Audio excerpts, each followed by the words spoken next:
আসসালামু আলাইকুম সুপ্রিয় দর্শক, আপনারা যে যেখান থেকেই দেখছেন আপনাদের সকলকে শুভেচ্ছা অভিনন্দন। সুপ্রিয় দর্শক, আমরা এই মুহূর্তে আছি কুমিল্লা ব্রাহ্মণপাড়া থানার অধীন সাহেবাবাদ বিশাল গরুর হাটে। আপনারা দেখতেছেন এখানে হাজার হাজার ক্রেতা বিক্রেতা গবাদি পশু ছাগল অনেক কিছু নিয়ে এখানে উপস্থিত রয়েছেন। সুপ্রিয় দর্শক, বেচাকিনা জমজমাভাবে চলছে।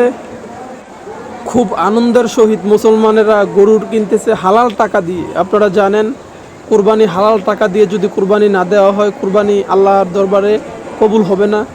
দেন আপনারা আশা করি খুব সতর্ক সহিত আপনারা হালাল টাকা দিয়ে কুরবানি দিবেন আল্লাহর নামে। আর যারা কুরবানি দেওয়ার গরু দিয়ে কুরবানি দেওয়ার সামর্থ্য নাই, তারা বকরি ছাগল দিয়েও আপনারা দিতে পারেন, একটি নাম দিতে পারবেন। আর কেউ মিস করবেন না, ইনশাল্লাহ যারা পারেন সবাই দিবেন। একদম হালাল টাকা দিয়ে দেওয়ার জন্য কুরবানিটা চেষ্টা করবেন, কারণ আপনার কুরবানি হচ্ছে আসল